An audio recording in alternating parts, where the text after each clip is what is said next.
we are opposed around the world by a monolithic and ruthless conspiracy that relies primarily on covert means, on infiltration instead of invasion, on intimidation instead of free choice, on guerrillas by night instead of armies by day. There is little value in ensuring the survival of our nation if our traditions do not survive with it. All right, welcome to episode 99 of the Abuse Hour. It is I, your host, Coffee Long, coming to you unsupervised, unmedicated, and an unchecked threat to society. So once again, man, sorry for the delay. I had travels, fucking planes, trains, automobiles. It was not the deal, man. It was not the deal. I managed to get back from the Pacific Northwest.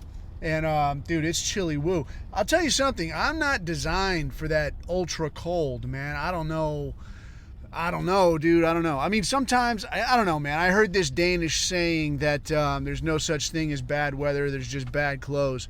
So, I don't know. Maybe I'm the problem, like usual. Anyway, what was I going to say, man? So, yeah, in terms of topic, as promised, I did look into some Spanish Inquisition type stuff. It's kind of difficult to nail down. I'm not done with it yet, dude. I want to look some more at it. But as suspected, there is a huge Jewish component to it. And like most things, I think it's one of these deals where it's kind of just, it's very, very obscure. It's just like the Weimar situation, right? Like, we're not going to talk about that. We're only going to talk about, you know, ovens and roller coasters that land you in an oven and what have you, and this kind of crazy shit, bears and eagles tearing people apart, crazy stuff, right? We're only going to talk about that. We're not going to talk about anything that led up to that. And it's kind of the same thing, I think, man, because if you say Spanish Inquisition, people just say, oh yeah, evil, it's pure evil, only evil. Like, you know, a bunch of Spaniards woke up one day and they were like, you know what I think today? I got this great idea for fucking somebody up. What do you, grab that saw, watch this, right? And then you look at it and it's like, no, this was actually a long fucking time coming. I would even, you know, without giving any spoilers, I would venture to guess that this whole thing kicked off with like the Moor conquest of Spain, of the Iberian Peninsula, that stemmed from the Gates of Toledo incident in 711 AD, kicked off by none other than our tiny hatted friends. So that went on for, I mean, that was, I don't remember how long exactly, I got to look that up, but I mean, that was hundreds and hundreds of years. And as you might imagine, our scroll rolling pals made life difficult on literally everybody who wasn't them. So basically Europeans. You fucked over Europeans for hundreds and hundreds of years. And then once they got back in charge of things, you tried to hustle, tried to run a little scam. We're like, nah, Goy, I'm just like you. I'll say you little sacraments and I'll play ball. No, the Pope, yeah, I totally subscribe. And ran their little hustles the way that they do. And finally, people got pissed off, and now you get what you get. Anyway, I'm reading more about that, man, and there's a lot to it. A lot of ins, a lot of outs, a lot of what have yous. But it is some very interesting shit. Anyway, moving along, man. What else? Some dudes had posted in the chat. There was Jared Taylor appeared on a podcast, and I can't remember who it was with, but Mark Collette maybe. Anyway, he was on a podcast, and he was talking about essentially that he had kind of lost faith in the ability of America to, I don't know, in the ability to right itself, to straighten things out and have like a reasonable white country again. I don't know. I can't really lean too much one way or the other on that. And I'll kind of get into why here forthwith, but I want to give 2 cents on that. And then I want to give 2 cents on some stuff that I found in terms of alternate locations. One dude in the chat had asked, like, hey, man, look at Alaska. Because that was something that Jared Taylor had mentioned, that, like, maybe Alaska. I like how the guy talks, man. I mean, he really is like your granddad. And he's such a nice guy, dude. Seems like such a nice guy. Guy who keeps himself in good shape. for my money. If I'm being completely honest, I think the guy is too nice. I don't think nice is going to make the cut here. And I guess maybe by means of wrapping it up, and again, I'll preface it now and I'll say it again. Don't take this shit as a Fed post. Don't take it as something that it's not. I'll be as specific as I can and say, hey, look, this is what I mean by what I'm saying here. But no more Mr. Nice Guy, dude. That ship has fucking sailed. And I mean, if the Spanish Inquisition taught us nothing else, it has taught us that, like, trying to do shit the nice way with these people will not make the fucking cut. All right, so I guess by way of getting into this whole thing, if you hadn't listened to that Jared Taylor interview on, I think it was a Mark Collette podcast, kind of the premise of it was he's saying that, just like me and just like a lot of us, his history, his family's history in the U.S. goes way, way, way back. And I say the same thing to people, man. I say my family was in America before it was America, dude. I'm older than America. This is our fucking place. It's our society. We built this shit. These interlopers, whatever, you can have all the passports and documents you want. You'll never be us. You can say whatever the fuck you want. Just like I can move to China. And, if I stay there long enough, probably maybe my kids or my grandkids could get a Chinese passport. But you ain't gonna be Chinese, dude. Even, I would imagine, like, grandkids, great-grandkids, even if they interbred and, the whiteness was bred out of them, people would still look at them and be like, you're not quite us. You're something else. What are you? Because you're not fucking Chinese, dude.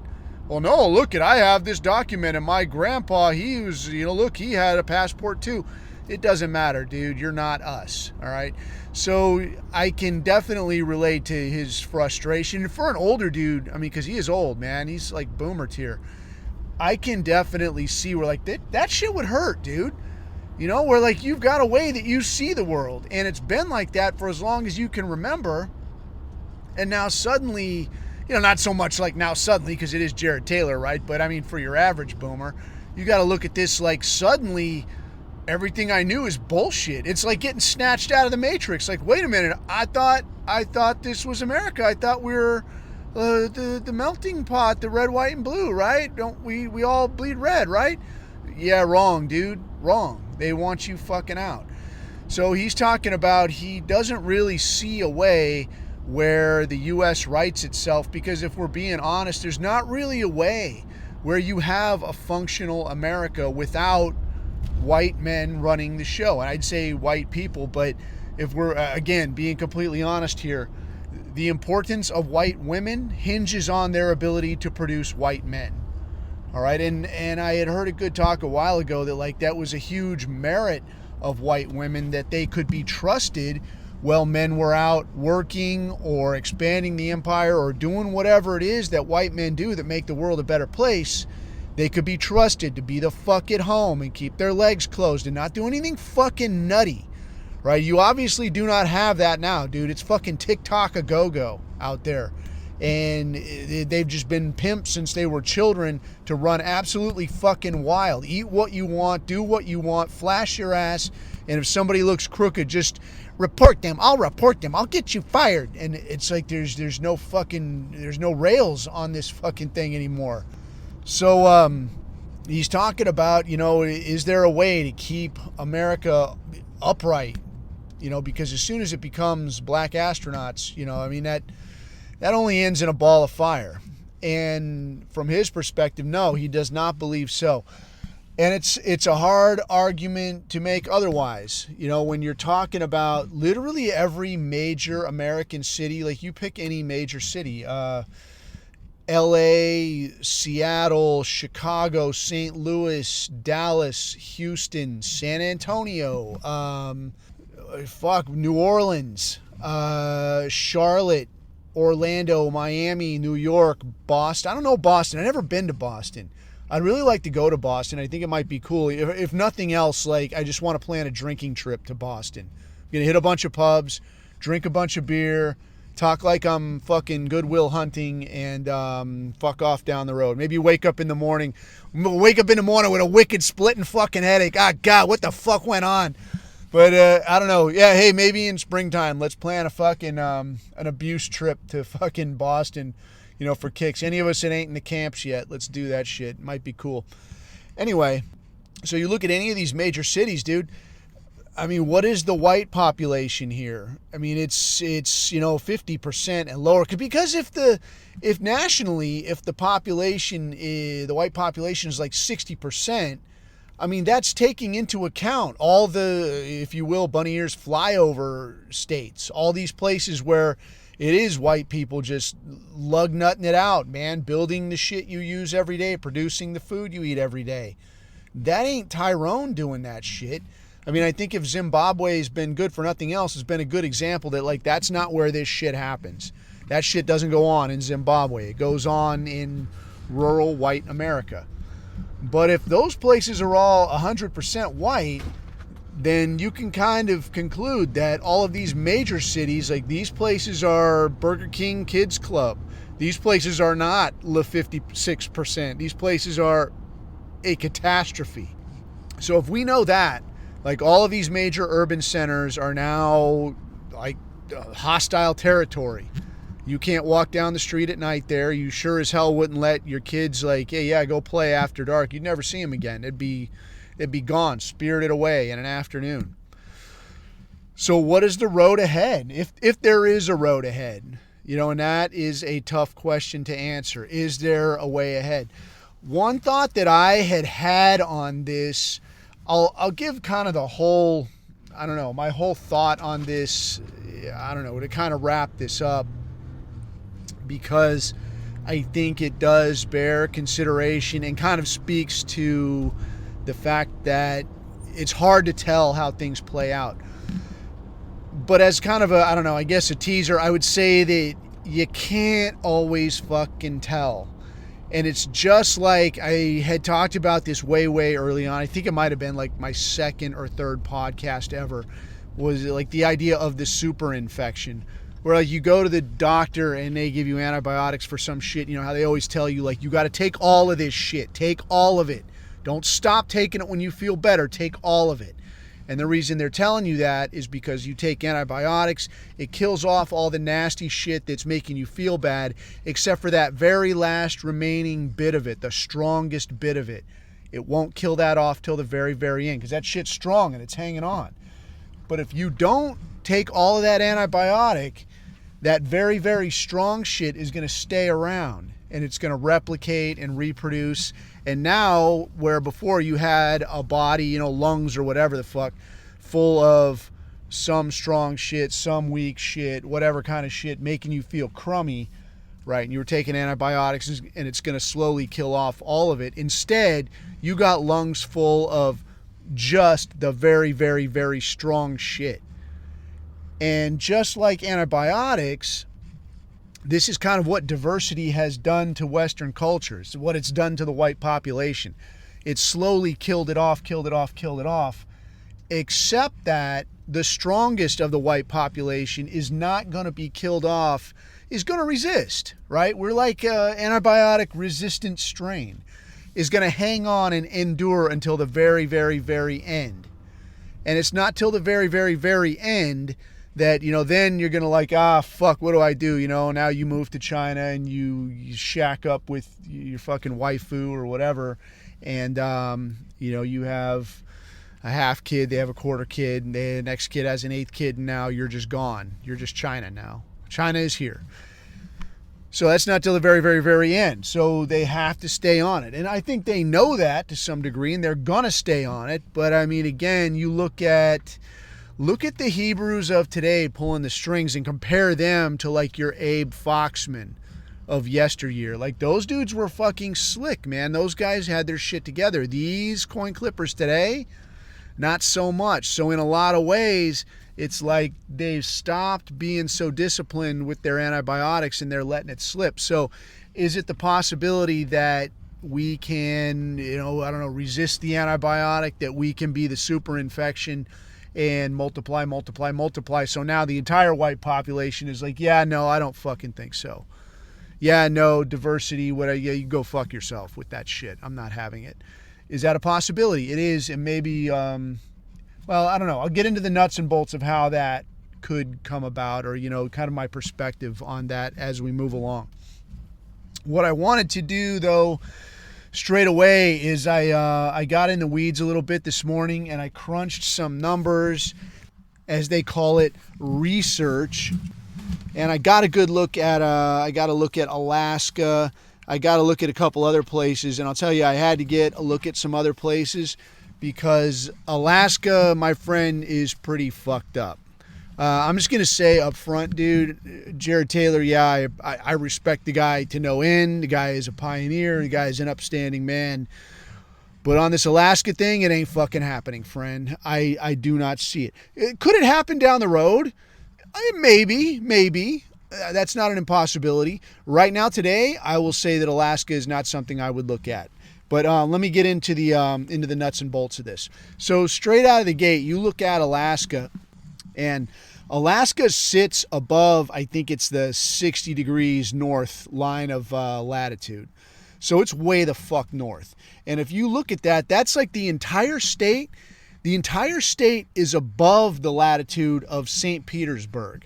The entire state is like above, or it's like right on par with like most of Norway, all of Finland, most of Sweden. So like where you look at Northwest Europe, where there's like Denmark and the Kattegat, like the spot in like Denmark, Sweden, where there's like that little roundabout of water type shit, like that huge fucking inlet, right? Where there's like Denmark and then some Germany, and I think there's a little piece of Poland right there, and then it goes around the horn, and there's like Sweden and Norway and all that shit right there, right? The Kattegat, that's below. That spot is below where all of fucking Alaska is. So already, like, you're planning on being fucking cold, dude. And again, I can dig that the cold is a natural African repellent. I like that. That's great. But let's look deeper into it. So I looked at a couple spots in Alaska. I tried to look at just like larger cities, and I looked at a site called City. It's called City Data, but if you type in city-data I think it's .org if I remember right, it gives you like every city in the U.S. and you can look at by state, you can look at by city. It's got like this little map that you could click on, and it'll go all the way down to like zip code, and it'll give you racial breakdown, median income, all kinds of shit. How do these people vote? What's the age brackets like? All this shit. It'll give you tons and tons of information. It'll give you environmental data. What's the rainfall? What's the temperature? What's the sunshine? All this shit. So if you look at a place, man, like, I was thinking of moving to fucking Dallas so I could get shot at Daly Plaza. You could look at this and figure out probably who's going to shoot you. Anyway, so I took a look at this Alaska situation. So the first spot I looked at, one of the first cities I clicked on was Fairbanks, Alaska. So right now, Fairbanks, Alaska, -18 degrees. So that fucking sucks, dude. And I understand, like, yeah, dude, it's December now, but -18, bro, that's going to sting. Population is 32,000. Median income is 71,000. So I think it's slightly higher than the national average. Median home value is 291,000. So that's actually, I believe, a little bit low. And these are 2022 numbers. So these will have changed between then and now, you know. The average rent, 2022 numbers again, $1,400. So what you're kind of seeing is this is not a super high-end area. Now, it gets pretty shitty here looking at the racial breakdowns. And you want to think like, yeah, like maybe there's I don't know, what's a good word for the native Alaskan, you know, like the I don't know, what do you call it, Inuit or whatever the fuck, the igloo people, whatever the fuck, all right? You want to imagine that there's a lot of them there, and maybe that's what skews it. It doesn't appear to be the case, dude. It's pretty fucking dodgy. Look at this shit, all right? White, 56%. 56%, right? And this is 2022. Hispanic 11.4%, black 6%, biracial 11.6%. So when you say biracial, I don't know. It doesn't detail here specific to Fairbanks in terms of like, is that half black, half Mexican, half white, half Hispanic? It doesn't fucking say. It could be anything. Not white. That's what we can conclude, right? Looking at the crime in Fairbanks, Alaska is more than double the U.S. average. So you're talking, I mean, I started looking at this, I was like, what the fuck, dude? Like rape, murder, theft, arson, all this shit, more than double the U.S. average. And then when you look at the environmental data, obviously cold as fuck because it's Alaska, but just the nature of the place, it never gets above 70. So even in like heaviest July, you ain't going to see 70. And you're also never going to see the sun. Like the sunshine is like, yeah, no, because you're that far fucking north. Like nighttime is going to start at 3-4 o'clock in the afternoon, right? So if that's your thing, which I can't imagine it being, but if that's your thing, maybe Fairbanks is for you. Looking at Anchorage then, I looked at this because this was like way, way south. I'm like, all right, dude, let's try to make, some kind of sense of what's going on here. So I go way, way south in Alaska, looking at Anchorage, Alaska. Right now it's 19 degrees, which is moderately better. Median income there, 100,000. So I think that's, I don't know if that's individual income or household income. I forgot to look specifically on that. Median home value, Anchorage, Alaska, $367,000. So that's, again, $22. I want to say that's a little bit below the national average, and median rent, $1,300. So renting a place appears to be fairly affordable. But again here, you look at the racial breakdown, white, 54%, biracial 10%, Indian here they have, so I'm guessing that's like the Igloo people, whatever, Inuits, natives, whatever, 7%, Hispanic 10%, and black 5%. So that, again, man, that is not very accommodating. Crime in Anchorage, Alaska, way, way, way above national average, more than double the national average. So alls I can guess, I don't know. It's really hard to even speculate. Like, how does it get like this, dude? I had seen a thing where there was a pretty good amount of drug trafficking going up to Anchorage, or Anchorage just to Alaska in general, just because it's kind of, I believe, and I'm not your Alaska guy, but what I can gather out of this is that it's a little bit untended. It's not monitored as closely as a lot of other places. It's a lot of people focused on trying to stay alive. So, cops are going around focusing on that kind of shit. And it's dark a lot. So, out there getting away with murder in the hours of darkness. So a lot of drugs, a lot of rape, a lot of crime in general. Way, way the fuck up. So Anchorage, I would say absolutely not. If you got a spot that you know about in Alaska, go ahead and shill it, man. But from everything I saw, Alaska at present appears to be a no-go. There's a lot that would have to happen, I think, for most white people to look at this and say, yeah, you know what, maybe Alaska is the option here. Looking in terms of when we talked about, like, hey, the cold, right? This is our friend. We know how to survive in the cold because we plan ahead, we think ahead. These Africans, they don't, man. A lot of these undesirables, they don't. The trouble with that, I'm going to tell you right out of the gate, is that so many white people tend to do the thinking for these idiots. All right? We plan ahead. We make sure there are resources, there are places to live, and that one of these idiots freezes to death on the sidewalk. There's going to be some liberal woman out there wringing her hands. Oh my God, a senseless tragedy. This didn't have to happen. Like, it kind of did have to happen. And it's probably for the best that it happened. But here we all are, all right. But with all that said, I looked over at Maine and New Hampshire again, because this was something that had gone around before, and one of the dudes that I had on before actually moved up to Maine, and he appeared to be liking it all right. He was saying that there's a little bit of adjustment, but he seemed to be liking it all right. Last I heard from him, he was doing pretty well. But I looked again at Maine and the general scene there, and by comparison, if this was the strategy you were going to go for, that I'm going to go to Maine, and use the cold to my advantage. Maine would, it appears, Maine or New Hampshire would appear to be a better option. So looking at what I found there, I looked at Portland, Maine, and in Portland, Maine, we're looking at white 78%, black 8.7%, biracial 6.5%, Hispanic 3%. So that's, it's not ideal. And again, you're going to have to consider that when you say black in Maine, what you're talking about largely there is Somalian.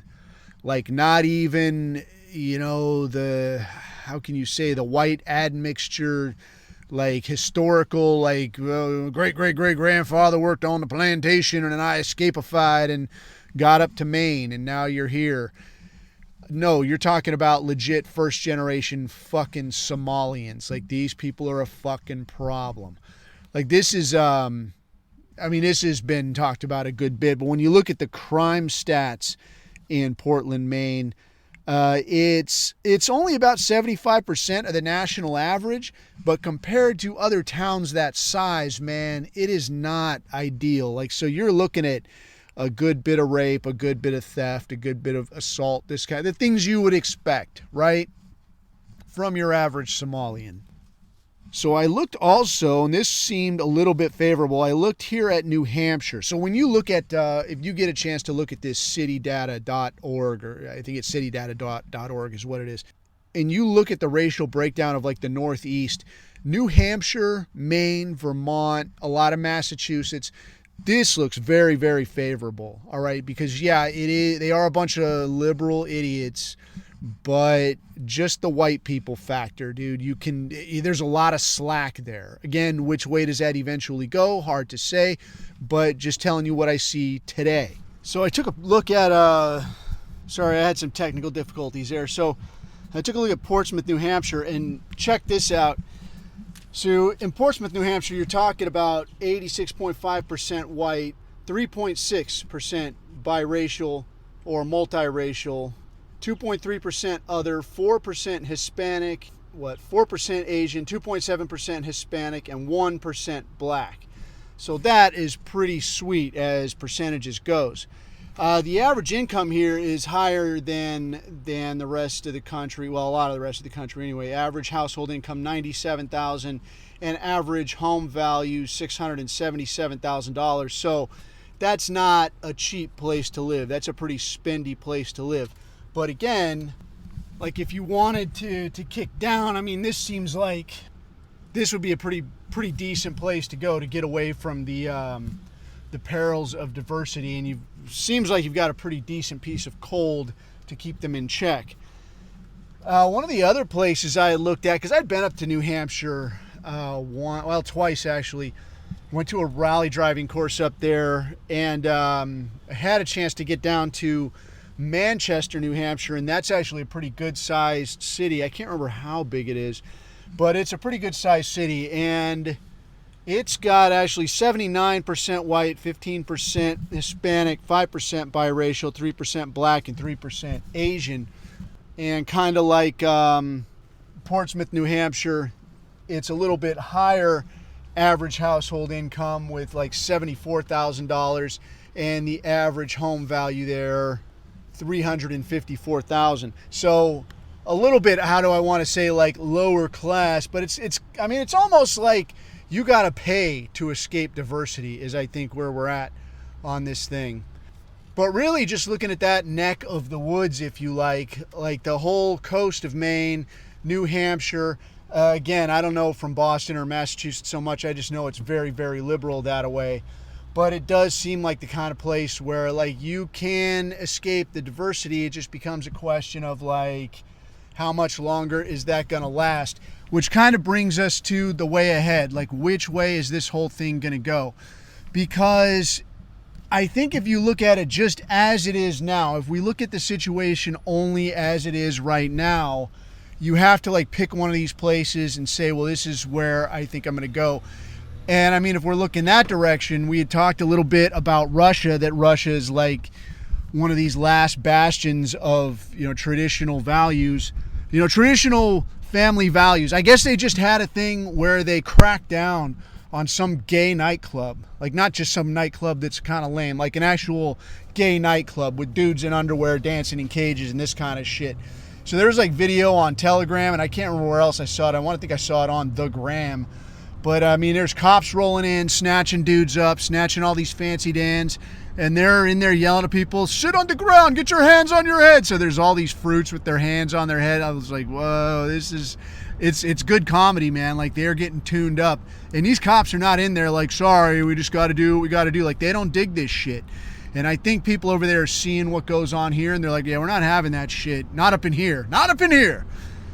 So, looking at Russia, though, like, some of us had talked, floated that idea that, I mean, Russia has been saying, like, hey, if you're oppressed and you're like a traditional-minded person, come here. And I know there are, like, efforts to stand up, like, an American village where, like, yeah, you're going to have to learn to get by here and everything, but, like, look, it's a better scene.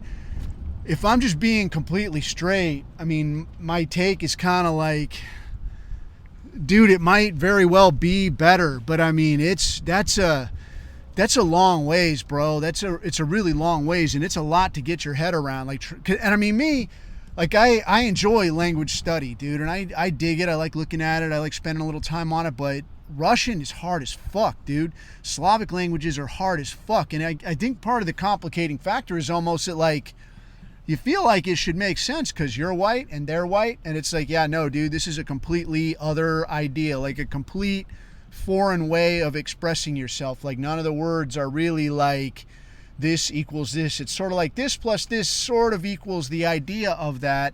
You just got to figure out how to say it the right way, and it's a lot to get your head around, man.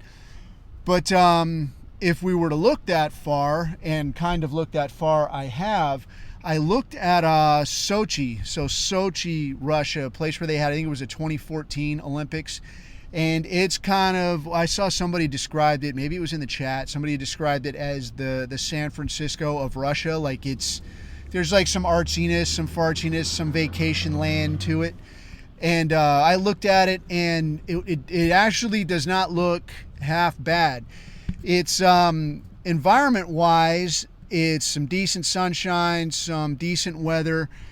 It looks like it only gets below freezing ever at night in the winter. So you can count on like high 20s, low 30s at the worst in the winter, in the middle of the night.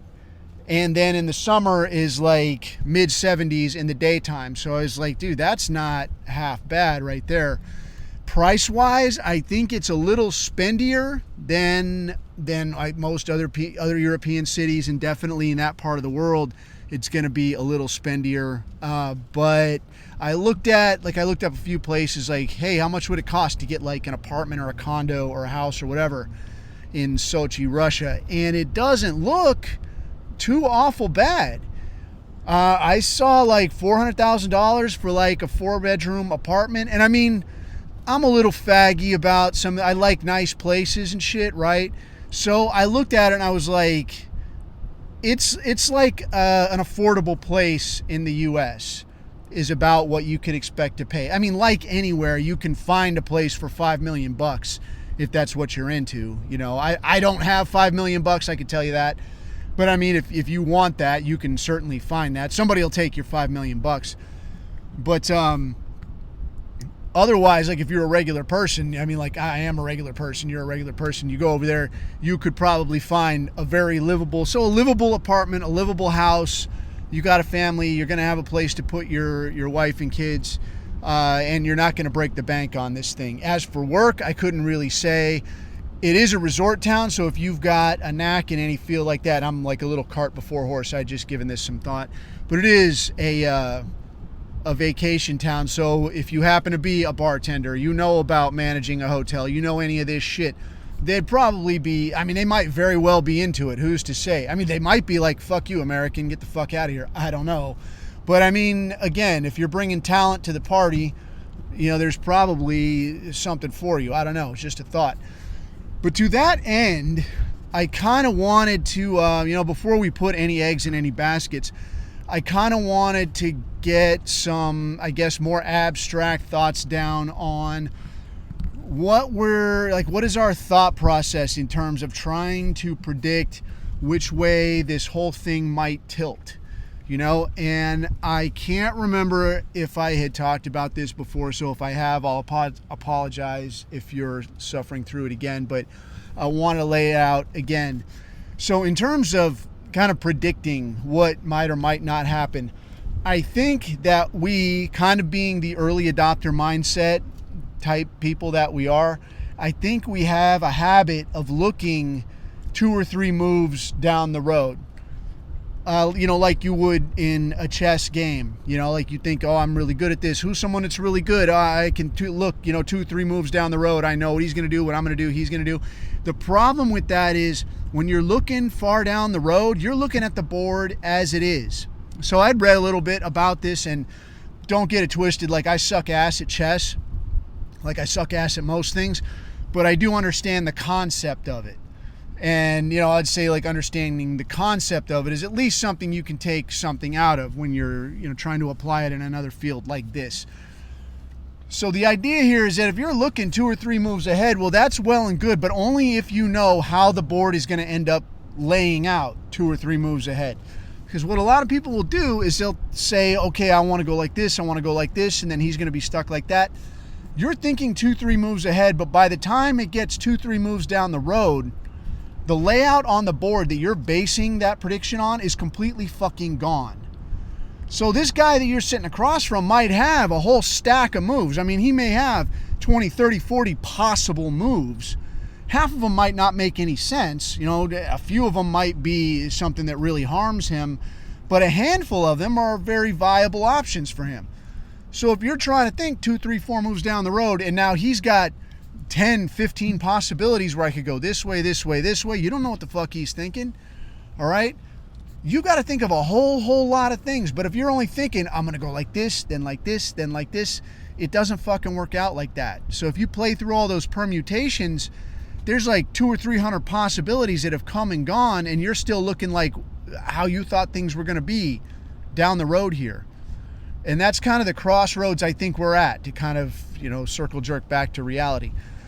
Is that we're looking way down the road like, okay, if Shlomo and the coin clippers, they keep doing this, then this happens, and this happens. Like us, we're talking about your important third worlders, white birth rates keep plummeting, currency keeps getting devalued, international conflicts keep going like so. Where does that leave me 2, 3 moves down the road? All right, well, what you're not taking into account is the point at which, like they're starting to talk now, like even the most liberal of European countries are talking about, hey, maybe we stop letting all these people in. Hey, maybe we actually start sending some of them back. That's like a move that we didn't really predict. What's 1 or 2 moves down the road that we might not have predicted? Hey, what if we start rescinding citizenships? Hey, what if we start rounding up people that are like, you look like, or you're related to, or you came in on a chain migration deal connected to somebody that we just deported. You're out of here too. Is that really such a stretch? It's a stretch compared to like 5, 10 years ago when it was like nice little girls at the airport saying refugees welcome. Where are we at now compared to that? It's not such a stretch to say, yeah, you're related to that guy, you're out of here too. Because that's what people are talking about. So if we look that way, now what does the future look like? It looks pretty fucking bright. So in terms of, do we got to move to the middle of nowhere? No, not really. Can we realistically just hope Shlomo will stop what he's doing and give us a fucking break? No, also not realistic. But looking 2 or 3 moves down the road, I think we do have to think of like, let's see how things shake out a little bit. Let's see what white people in general, what big picture, white world starts thinking about, like, all right, dude, because if people start, like, you're not the only motherfucker thinking this, right? And if a lot of people start saying like, you know what, I've just about had it with these motherfuckers, and there's nobody standing there going, no, they deserve a fair shake. People are getting fed up with this shit. So like the liberal woman thing and the fag thing where it's like, oh, come on, don't be such a brute, don't be such a racist, don't be such a meanie. That shit is fucking passe, dude. Like, you come out here with just your feel-good rainbow flag, people are like, hey, you just don't fucking say a word. Shut the fuck up. Get back in that fucking closet. I'm not having it. Right? So how far down the road is it? That's kind of the $64 question. I think we kind of have to see like how will this shake out. But I think at that point, then we can start making a better prediction in terms of like which way are people leaning. Because we do have to remember that we're kind of the canary in the coal mine. Like I was yelling about this shit in like 2015 when they started letting all these idiots into Europe. I was like, dude, this is fucking catastrophe. And I can't count how many people were like, you're a real asshole, you know? But now, like, I haven't changed my tune. But now people are looking at me going, man, what do we do about these fuckers? Well, what do you think we should do, guy? Maybe we should get them the fuck out of here like I've been saying for 10 fucking years, right? So looking ahead then, I mean, I do think that an opportunity will open up. Some kind of direction will probably form. Even if it is, hey, everybody hunker down in place till we can all get on the same page. That's not a bad piece of advice. That's not a bad plan. We can work with that. Apart from that, though, the one definite thing I think we can take away, and this is what I was going to say, is that like don't take this shit in some weird kind of way, as I want to kind of clarify, is that Shlomo and the coin clippers are not going to just give you no free pass. I think if I kind of look at it a little bit, I'm inclined to think that the U.S. really is, if you look at it, it is a pretty ideal spot. Right, you got oceans on both sides, a lot of mountains, a lot of wide open territory. It is a pretty good spot to kind of set up shop and just run things. And if somebody wants to fuck with you, like it really is kind of a tough road to hoe. If you were going to try to come up through Mexico, well, all right, there's like your little channelized area. It's hard to come up here like en masse. You know, so it's a nice place to set up shop. So if I was Shlomo and the coin clippers, I could see where somebody is like, yeah, dude, if I could just get all that for me, I could have a real nice little eagle's nest out there. I could have all the little worker bees, my 56%, you know, faceless, raceless, brain dead, you know, no complaints, bug-eaten worker class just out there turning the wrenches and keeping the factory up and running. I don't got to take any shit. I can enjoy the scenery. Everything is going my way. That's not a bad plan if you're Shlomo. And I think that, I think saying that is a component of what they have in mind, I don't think that's too much of a stretch. I could see that very much being part of their plan. So with that in mind, I want to say that there is not a version of this. There is not a formula of this where we get a moment's fucking rest without in some way fighting back. Now, for the autists in the audience, I want to say, I am not saying run right out, engage in violence, do something fucking nutty. I am not saying do any of that. The first thing I'm saying you should do is sit and fucking think. All right? We are not going to fucking beat Shlomo and the Coin Clipper Club. They've been at this a long fucking time. They've had a lot of time to get a lot of plans in place. They can be beaten. We are beating them back. We've been doing a real good job just talking it up. And I mean, fucking memes, dude, for God's sake. I mean, how effective are memes, right? But with that said, I think there's going to have to be resistance at some point. And that, don't rush to judgment on like that means take up arms or some kind of shit. What I'm saying is resist at every avenue, whether that means like any way to cut down on the taxes I give these assholes, any way to keep them from getting their hands on this, that, or the other, any way to occupy a kind of a space that denies them, a platform that denies them an avenue of power, take that shit. If you're the worst fucking school board member ever, that's okay. As long as you get in there and deny Shlomo a spot. If you're like, man, I don't care what kind of math we teach. I don't much give a shit what kind of history we teach, as long as it's not a pile of shoes. I don't fucking care. Just get in there and take up a fucking spot. Even if you only do it for like a year, where you're like, yeah, I'm taking this. And I'm taking it just so that asshole can't have it. And even if it only gives you like a few occasions where you could stand there and say, hey man, I don't care what we teach. We're just not sending kids to the Tolerance Museum. Hey, I don't care what we do. We're just not using tax dollars to build another fucking basketball court. We're not doing that shit. If you can just do that for one fucking year, or even 6 months or whatever, fill somebody's spot until the next, vote on this shit comes up. Do that shit just to fuck Shlomo over. So that's what I'm meaning, man. Like, it doesn't have to be, and this is coming from like, dude, I'm not the guy afraid to go over the fucking wall. I've done the shit. All right. What I'm saying is that shit is a last resort, because you can't walk that shit back. What I am saying is resist at every fucking avenue. And the first fucking avenue is stop and fucking think, how can I fuck Shlomo over today? They're always looking to fuck you over, right? They don't wake up a day without like, how can I take something from the fucking goy today? Oh God, look at this. I'm going to bump your fucking interest rates a fucking 1/10%. I'm going to make it just a little bit harder for you to get by this, that, or the other fucking way. Do the same shit to Shlomo, man. Dude, I see fucking these Orthodox fucks in the airports all the time, dude, especially when I'm on the East Coast. Like, oh, where the fuck was I, dude? I flew out of fucking Newark a while back, and there was a gaggle of them, man. I swear to God, anything you can do to inconvenience them, just nudge them the fuck out of the way a little bit, fuck them over in line at the coffee shop, anything to fuck up their day just a little fucking bit. Just give them a fucking taste of what they've done to your fucking country, to your people for centuries. To fuck them around just a little bit. I ain't saying like pushing a guy out of line at the fucking coffee stand is going to make up for any of that shit. What I am saying is just that tiny bit of resistance every inch of the way. You're doing a little bit, the guy next to you is doing a little bit, because somebody else sees you do that shit. They might actually think like, yeah, those motherfuckers, dude, they're not so fucking bulletproof. Because they do have like, you know, they walk around here like an aura around them, like, man, you can't fucking talk about them. Don't look at them. Don't piss them off. Don't do anything. The last thing you want is these motherfuckers making a call to fucking Uncle Abraham, and now, you know, your fucking business is getting inspected for this, that, or the other. Fuck that, dude. Give them a little bit of a hard time. Give them a fucking shake. Hey, look out, motherfucker. I'm walking. You know what I mean? So with that said, dude, I want to leave that there, dude. I think that's, I don't know, a good note to end on that is really just kind of wait and see, and in the meantime, make Shlomo's life hard. But the thing I want to end on, I guess, I saw this thing, somebody had sent it to me, like this chunk of some Sam Hyde action where he's talking about, and I don't know where to get. I mean, I guess I could get it if I paid for it, but I'm a fucking cheap bastard, dude. I don't want to I'm not paying $10 a month to look at Sam Hyde. All right, I want to see this shit. I want to hear everything he had to say, but I'm not paying $10 a month. It's not fucking happening. But somebody did send me like a little highlight deal where he's talking about some fucking guy that he saw on YouTube, and it was on the fucking Sean Ryan thing.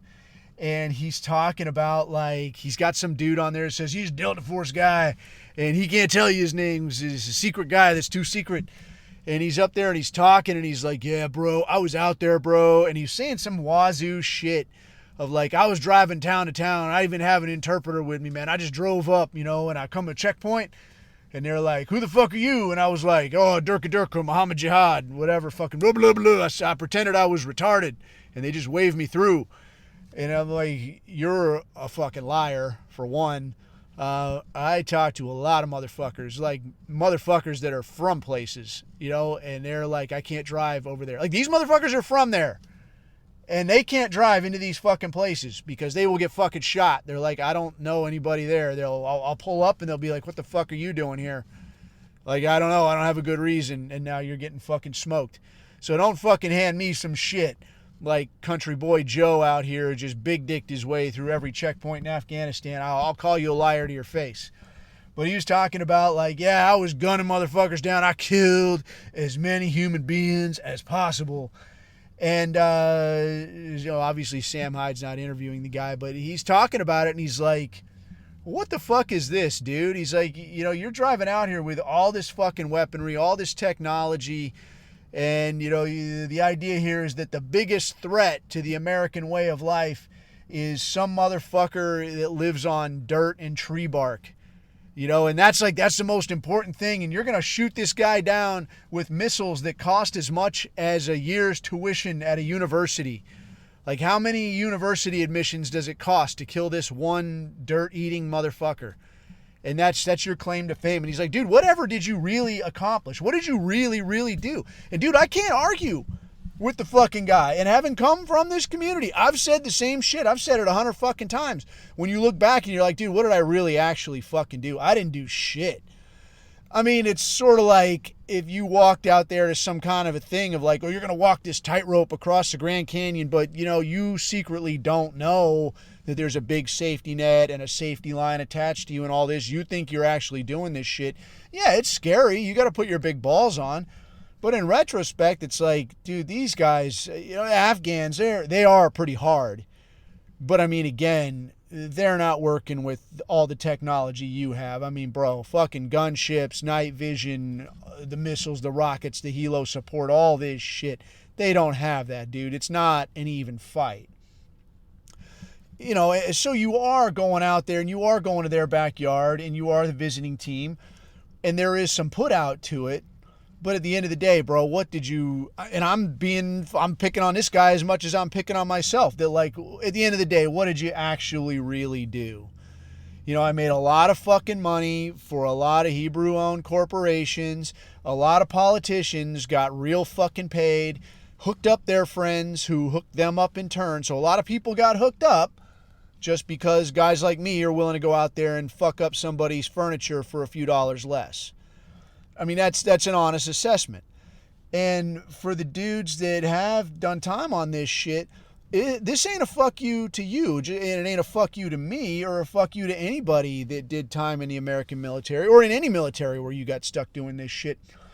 Because the way I think of it is that, man, just because you lied to me when I was a teenager, like you conned me when I was a teenager, fed me this song and dance about, you know, protecting America and patriotism and last line of defense and cutting edge and tip of the spear and the elite among the elite and all this shit. You fed me this shit. I bought it like an asshole, you know, but I bought it because I had no reason to doubt you, right? You're the people in charge of my country, the country I grew up in, the country founded by people like me, for me, you know, and so on. You told me this shit, I went out there and did this shit, and now only in retrospect is it like, haha, fuck you, I tricked you.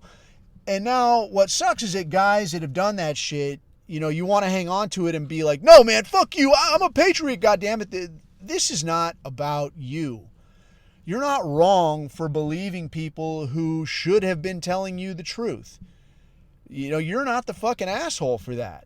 I'm not the asshole for that. And even this goofball on Sean Ryan is not the asshole for that. The difference there for my money, though, is that when you find out you got trick fucked, when you find out you've been lied to, when you find out that you got a whole gaggle of fucking dead friends. I mean, dude, I got a bunch of fucking phone numbers, and I actually just went through and cleared out a bunch of old texts the other day because I had, like, I'm one of these motherfuckers that I have texts from 1,000 fucking years ago. And I still, dude, I got rid of shit that, like, people I don't want to talk to, people I'm not going to plan to continue a conversation with, whatever. But I still got a lot of old texts from guys that I knew that have died since, or even, you know, I mean, I'm kind of an old fucking, like a lot of these guys weren't guys that died, you know, in the shit or anything. A couple guys that, like, went around the bend and punched their own ticket. That's not very fucking cool. Some guys that, like, just, you know, you come back and you're like, holy fuck, I'm alive. And guys will just eat and drink themselves to fucking death. One guy who was like a real solid dude just turned into, I mean, he was a thick dude anyway, but he turned into a straight fat fuck. I know a couple guys like that, actually. It's like, I can't believe I'm not dead. And it's just like, eat, drink, be merry. And the next thing you know, you're a just fucking beast, just this fat bastard, and like, bleh, and you're fucking dying. And it's like, yeah, you didn't get shot. You know, you didn't really PTSD yourself in the traditional way and, you know, I don't know, OD on booze and pills or some shit. But would this really be like that if it wasn't for all this other shit went on, you know? So I look at that and I'm like, dude, there's a whole lot of dudes, a whole lot of families and what have you that got fucked up because of the way this shit has gone down for the last, like, over, like, last quarter century, for God's sake. And this is what you get out of it. Is like, yeah, just a bunch of dead dudes. Well, what do we really get out of this? Like, there's no fixing Afghanistan. There's no fixing Iraq. There's no fixing any of this shit. There's no fixing fucking Syria or Libya or any of this shit. There's only fucking it up. And you're busy fucking that up, and at the same time, you're fucking up the dudes here. And then you got these fucking jamokes on these fucking podcasts. Fucking Dave Goggins, this fucking, or this Delta Force fucking guy. And Sam Hyde's got another clip on there of this Dave Goggins up there. And somebody asked him, he's giving a talk somewhere, and somebody asked him, like, do you have any empathy or any kind of thing for the people that you're out there, you know, fighting against? And for the record, like, Dave Goggins, as an operator, great marathon runner. we'll just leave it at that, right? This guy's not a fucking operator. This guy is a fucking athlete. That's it. That's all. And there is a fucking difference, all right? So I'd say that right to the guy's fucking face. It's not a fucking secret. So if you're going to come to me like he's a hard-ass, badass motherfucker, well, I'll tell you to get fucked, dude, because the guy's a guy that just runs. You're a fucking runner. You're not a hitter. Somebody's asking him, though, about like, oh, you know, the opposition out there, how do you feel about you? Is there no level of empathy? And he's like, I don't have that shit. I ain't even have that shit. Which, black, right? This has nothing to do with being a hitter. The guy just can't identify with someone else's position. So it is what it is, dude. But, yeah, in that sense, I would say, like, yeah, these cats are not people to look up to. I mean, if there's a guy that says, yeah, dude, like just really honestly, just some basic grunt Joe that's like, yeah, I went out there, it sucked, it hurt, I slept on the ground, I killed people in pajamas, I'm not quite sure what that was about, I feel like I got lied to. That's our guy, dude. That's a guy that's trying to embrace the fucking truth.